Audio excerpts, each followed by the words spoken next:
The road to Windmere was never truly empty.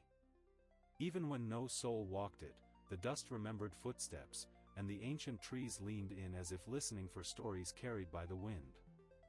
Along this winding path trudged a solitary figure, a girl in a teal cloak, her boots worn but steady. Her name was Isla Thorne, and she carried little more than a leather satchel, a brass compass that spun without direction, and a heart weighed down by unanswered questions. Isla had been traveling for 3 moons since leaving the coastal hamlet where she'd been born. The villagers there spoke of the Last Haven, a mysterious resting place said to grant wanderers safe passage and forgotten truths. Few ever found it, fewer still returned to tell the tale. Yet something within Isla, call it destiny, or simply stubborn hope, pulled her toward that legend like a lodestar. By late afternoon, the sky had dulled into misted silver, and a drizzle began tapping against her hood. She reached a crooked signpost, its letters faded with time. Windmere, 2 leagues. Ravenmoor, 10 leagues. The Last Haven? The final line looked as if carved by an uncertain hand, with no arrow to guide direction. Isla traced the word with her fingertips, feeling a strange warmth pulse beneath the wood. So it's true, she murmured. It does exist. As the road sloped downward, she entered a forest of whispering ash trees. The air smelled of moss and distant rain. Tiny lights glimmered at the edges of her vision, will-o'-the-wisps, no larger than fireflies, dancing between tree roots. She followed their gentle glow until reaching a stone bridge arched over a brook. Perched upon the railing was a raven with feathers like polished obsidian. It tilted its head at her, eyes glinting with quiet intelligence. "Traveler," it croaked, startling Isla so much she nearly dropped her satchel. "You can speak?" she stammered. "All things speak, when one cares to listen," the raven replied. "But not all words are meant to be heard. Why do you wander so far from hearth and home?" Isla hesitated, then said softly, "I seek the Last Haven." The raven cawed once, a sound like cracking frost. "Many seek it. Fewer understand it. Beyond Windmere, the path twists as dreams do. You may lose yourself before you find it." "I've already lost enough," Isla whispered. Something in her voice made the raven pause. Finally, it flapped its wings and soared into the mist. "Then follow," it called back, voice echoing like a distant bell. "But remember, traveler, the haven does not simply rest. It moves." Heart racing, Isla crossed the bridge and hurried after the raven. The woods thickened, shadows stretching long as twilight settled. She passed moss-eaten statues of forgotten heroes, broken lanterns still faintly glowing with magic, and a circle of mushrooms that hummed softly when she stepped too close. The world felt alive in a way her coastal home never had, dangerous yet strangely comforting. By nightfall, she reached a clearing where a single inn stood, its windows glowing amber against the dark. A sign swung gently above the door, the Wayfarer's Lantern. As Isla pushed the door open, warmth spilled over her, along with the scent of baked bread and pinewood smoke. Inside, travelers of every kind, elves with star-dusted hair, dwarves polishing gemstone rings, and even a sleepy cloud sprite, gathered around a hearth, trading tales in a dozen tongues. An innkeeper with laugh-lined eyes approached, handing her a mug of steaming cider before she could speak. "First time on the wandering roads?" he asked kindly. "Yes," Isla admitted. "Then you've much to learn," he said, setting a lantern before her. Its flame flickered blue. "The Last Haven isn't just a place. It's a promise, and promises have ways of testing those who chase them." From across the room, the raven perched on a beam, watching her silently. The Wayfarer's Lantern quieted as a soft rain began to patter on its tiled roof. Isla sat near the fire, sipping cider, her cloak drying by the hearth. The innkeeper, who introduced himself as Joran Althwin, set a loaf of honey bread on the table and leaned in as though sharing a treasured secret. "Strange thing about this inn," he began, voice low but warm. It wasn't here yesterday. Nor the day before. It appears only when a soul needs a place to rest but hasn't yet earned the last haven itself. Isla blinked. So it moves? Like the haven? Joran smiled knowingly. You're quick to understand. The haven wanders the edges of this realm, always seeking hearts brave enough to reach it. But to step onto its threshold, one must first pass through here, and prove themselves worthy. Before Isla could reply, a soft clink came from the blue-flamed lantern between them. The glass panels shimmered as if water moved within, and shapes began forming, a winding road, a bridge over an abyss, and a distant silhouette of a great, tree-crowned city floating above clouds. That, Joran said, nodding toward the vision, is where your journey bends next. The lantern shows every traveler something different. For you, it seems the haven sleeps near Elrond's crown, a city atop the sky's roots. But mark this, your road will not be walked alone. As if on cue, the inn's door swung open with a gust of rain and wind. A tall figure entered, a wanderer clad in travel-stained emerald robes, carrying a staff wound with ivy. At their heels padded a fox with silver-tipped ears. The newcomer spotted Isla, offered a slight bow, and spoke in a voice like leaves rustling in summer wind. I am Kaelin, druid of the wandering woods. And you must be Isla Thorne, the lantern has been whispering your name since dawn. Isla's breath caught. How do you know who I am? The roads tell me, Kaelin replied simply. And the last haven waits for neither of us if we walk alone. Joran chuckled, wiping his hands on his apron. Best heed the druid's words. No traveler reaches the haven without finding a companion bound by fate. The raven from earlier swooped down and landed on the table between them, shaking droplets from its feathers. Companion found, it croaked. Despite the strangeness of it all, Isla felt a quiet certainty settle in her chest.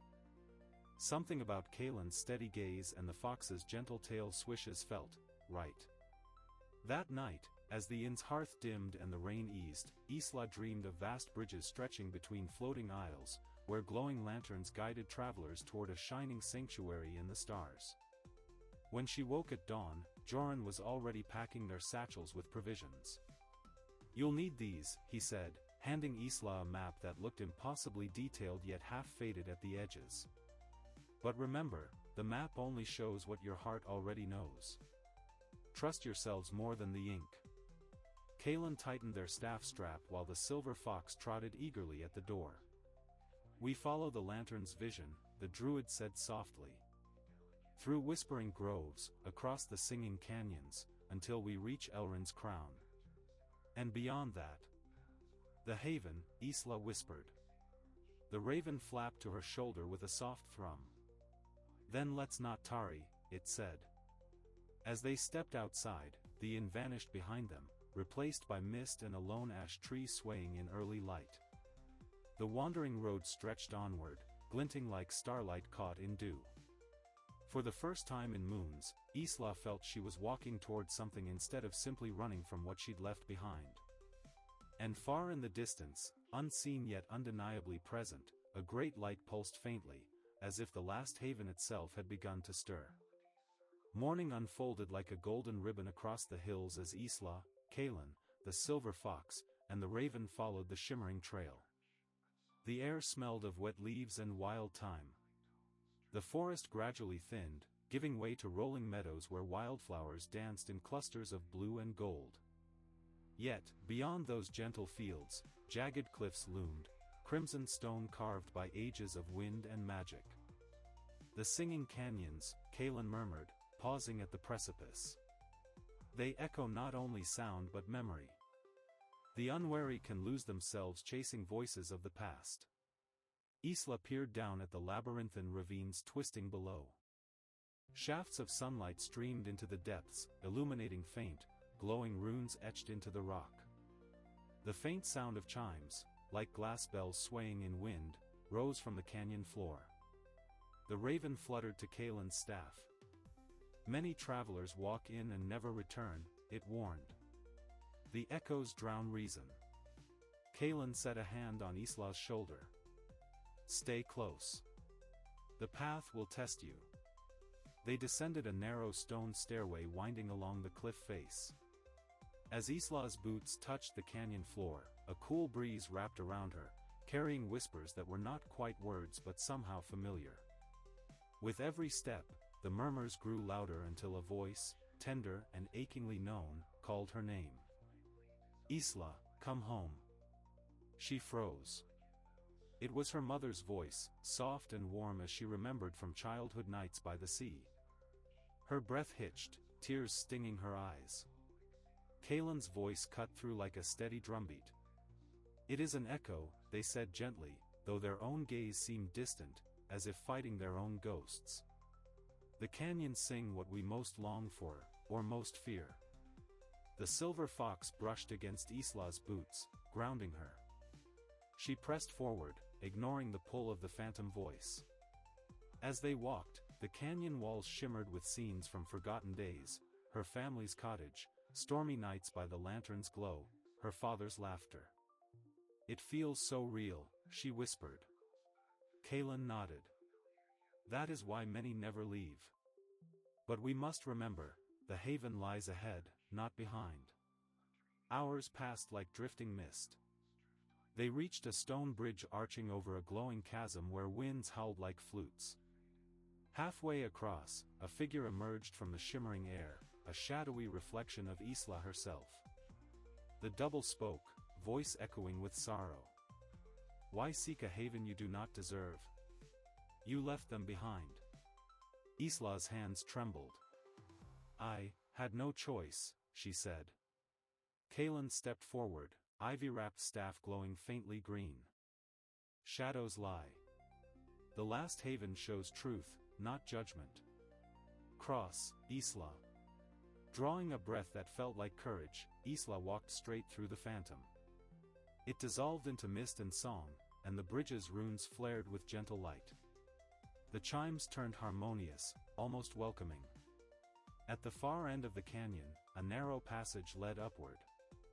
The raven cawed triumphantly. Few pass this trial. Fewer still emerge whole. Kalen offered Isla a faint smile as they climbed. You carry more strength than you know. As they reached the plateau above, the view stole Isla's breath. Floating above distant clouds, crowned by waterfalls cascading into mist, was Elrond's crown, a city perched upon the roots of a colossal tree whose branches seemed to hold the sky itself. Golden bridges arched between hovering isles like pathways of light. The fox yipped in excitement, tail shimmering with silver dust. There, Kalen said, pointing toward the sky city. The lantern's vision guides us true. But as they began the climb toward that radiant place, a soft rumble trembled beneath their feet. The wind carried not a song this time, but a distant tolling of bells, a sound both solemn and foreboding. The last haven was closer now, and it knew they were coming. The path to Elrond's crown wound through mist-laden cliffs where waterfalls leapt from impossible heights, vanishing into the clouds below. Suspended rope bridges swayed like cobwebs in the wind, linking fragments of rock to spiraling stairways carved directly into living trees. Isla clung to a railing, breathless from the climb yet awestruck. It's like walking through a dream, she murmured. Kalen, moving with the quiet surety of one who belonged to the wilderness, nodded. This city was grown, not built. The ancients shaped roots of sky trees to cradle their homes above storms. The silver fox padded lightly across a bridge, tail glinting like moonlight. The raven soared ahead, circling towers that resembled hollowed-out blossoms, glowing faintly in the setting sun. At the final ascent, an archway carved from intertwined roots opened into Elrond's crown itself. Lanterns of floating crystal illuminated walkways that curved around massive branches. Airships shaped like hummingbirds drifted lazily between platforms. Shops and homes were woven into the wood, their windows glowing warm amber. The entire city hummed with quiet magic. A sentry, clad in leaf-woven armor, stopped them. His helm bore antler-like crests, and his voice was deep as forest earth. "Travelers rarely arrive unbidden," he said, studying Isla and Kalen. "What brings you to the sky's roots?" Kalen bowed lightly. "We seek the path to the last haven. The lantern guided us here." The sentry's stern expression softened with wonder. "The haven," he stepped aside slowly. "Many have asked. None have left by that road. Still, there is one who may know." Guided to the city's heart, they reached a spiraling platform that rose to the Elderbaugh Hall, where branches twined into a vaulted dome. At its center sat Ira, a seer draped in robes of pale green, her hair like strands of silver mist. She regarded them with eyes glowing faintly as starlight. "I have waited for you," Ira said softly. Isla exchanged a startled look with Kalen. "Waited, for us?" "The last haven calls only those who bear longing deep enough to reshape their fate," the seer replied. "And yours has echoed across the skies. But the haven cannot be reached by will alone. It moves upon the breath of time itself." She lifted a crystal pendant from her neck. Inside, a tiny flame flickered. "This is a wind heart," she explained. "It listens to the rhythm of the wandering sanctuary. When the light turns azure, a hidden path shall reveal itself. But know this, the haven is not an end, it is a mirror." Isla took the pendant with trembling hands, warmth pulsing through her fingertips. "What does it mean?" Ira's voice was almost a whisper. "To find the haven, you must face what you seek refuge from, and accept it." That evening, they stayed in a guest chamber woven from living vines that glowed softly in moonlight. From her window, Isla watched stars drift across the endless expanse, each one reflected in waterfalls spilling into nothingness. Kalen sat nearby, polishing their ivy-wrapped staff. "Ira spoke true," they said quietly. "I once searched for the haven too. But fear kept me wandering without seeing it." Isla turned toward them. "Fear of what?" Kalen's gaze lingered on the horizon. "Losing the ones I swore to protect, and myself with them." The druid's voice was steady, but a shadow passed through it like a fleeting storm cloud. Silence stretched between them, broken only by the fox's soft sigh as it curled near the lantern. Isla gripped the wind heart, feeling its faint warmth pulse in time with her heartbeat. For the first time, she wondered, when she reached the last haven, what truth would its mirror reveal? By dawn, the pendant's flame had shifted to a pale azure glow. The raven cawed sharply from the balcony railing. "It stirs," Kalen said, eyes alight. "The haven opens its next door. We follow at first light." But as they stepped onto a high bridge leading out of Elrond's crown, a ripple passed through the sky, like a stone dropped into glass. Dark clouds began to coil around distant peaks, and the wind carried whispers too faint to decipher. The haven was near, and watching. The morning sky shimmered like silver gauze as Isla and Kalen crossed the last of Elrond's bridges. The Windheart's azure glow pulsed steadily, leading them toward a mountain ridge where mist clung like a living veil. The silver fox padded silently ahead, ears twitching at unseen sounds, while the raven circled overhead, cawing low and watchful. At the foot of the ridge, a narrow stone archway marked the entrance to a passage the locals called the Vale of Echoes. Few dared step inside. Whispers claimed it was not merely a place, but a crossing between heartbeats, where time and memory intertwined. Kalen pressed a hand to the ancient stones. "Beyond this veil, we walk between what was and what may be," they said solemnly. "Hold fast to yourself, Isla. The haven lies past truths you've yet to face." Isla swallowed hard and nodded. "I'm ready, or at least, I need to be." They stepped through the archway, and the world shifted. The ground beneath their boots softened into glowing mist. Trees rose around them, but they weren't of wood, each trunk shimmered like spun glass, branches carrying orbs of light that pulsed like heartbeats. Paths appeared and vanished as if drawn by invisible hands. In the distance, faint melodies floated through the fog, lullabies, sea shanties, even the soft ringing of a bell. Each sound tugged at Isla's chest, familiar yet ungraspable. The raven landed on her shoulder. "This is a place of remembrance," it croaked softly. "The haven tests not with pain, but with understanding." Not long after entering, Isla saw a figure ahead on the path, her younger self, perhaps 10 years old, sitting on a weathered dock and dangling feet above a sparkling ocean. The child version of Isla turned and smiled shyly, holding a lantern of pale gold. "You left me here," the child said simply. Isla's throat tightened. "I had to grow up," she whispered. The child shook her head gently. "You left behind dreams we made together. You traded wonder for fear." Kalen stepped forward, voice gentle as rustling leaves. "To reach the haven, you must reclaim what you abandoned." Isla knelt before the child self, heart aching with memories of a simpler time, building tiny boats with seashell sails, singing with her parents by lanternlight, believing magic lived in every titapool. She reached out, and the child placed the golden lantern in her hands. The light seeped into her chest, warm and steady. When she looked again, the child was gone, leaving only ripples of soft laughter in the mist.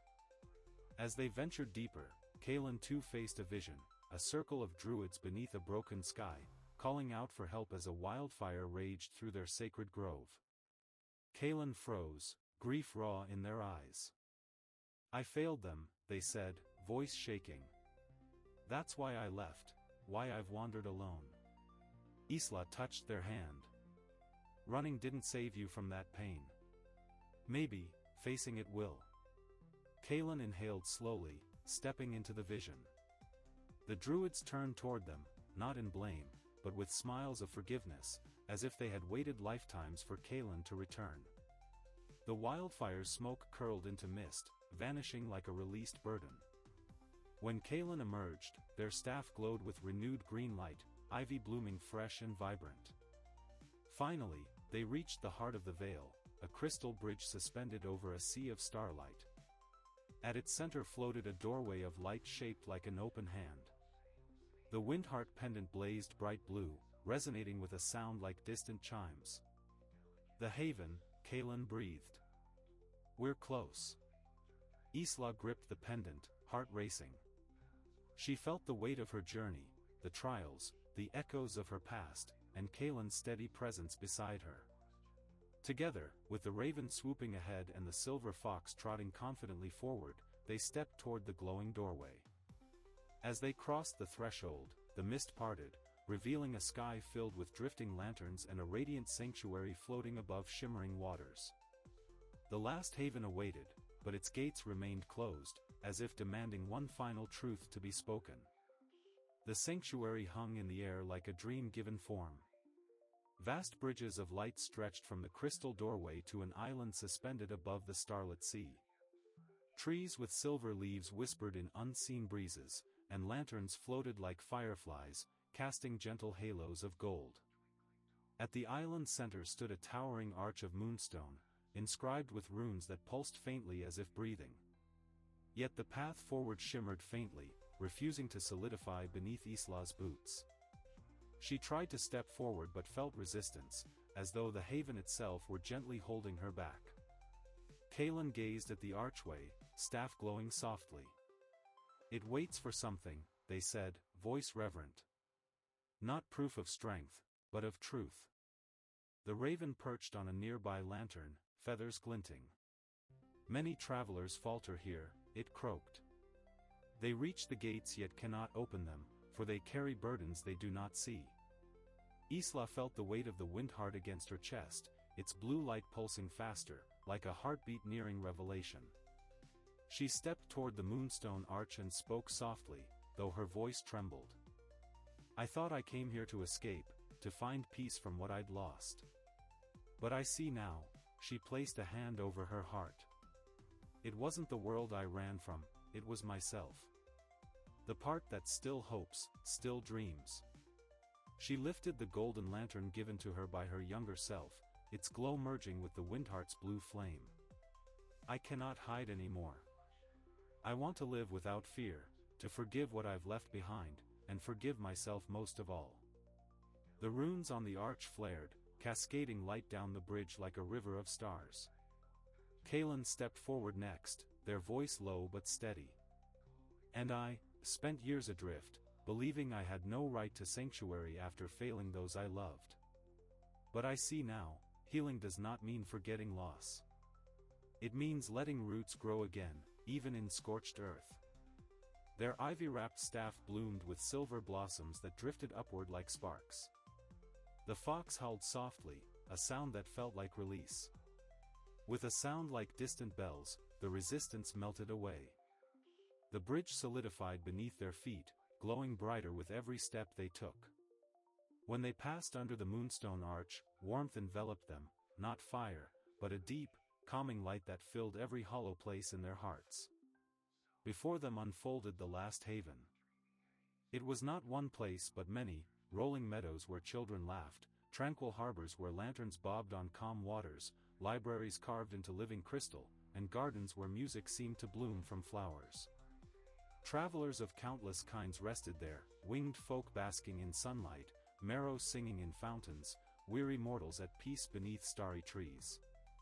But most astonishing of all, each traveler saw the haven differently.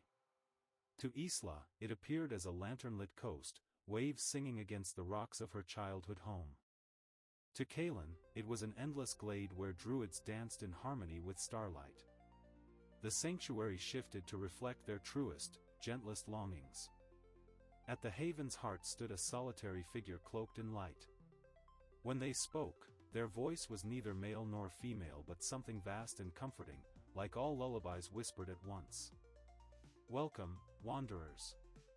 You have walked roads not to flee the world, but to return to yourselves. The haven moves because it waits only for those who are ready to rest without running. Isla felt tears slip down her cheeks, not of sorrow, but of profound relief. Will it last? She asked softly. The figure smiled, light rippling around them. The haven endures as long as you carry it within. Leave if you wish, wander again if you must. Its lantern will follow your heart forever. Days passed like serene moments outside of time. Isla walked shores made of starlight, Kaelin planted new groves with silver ivy, and laughter echoed softly through moonlit halls. When they finally chose to depart, the figure of light placed a lantern in Isla's hands, warm, glowing, alive.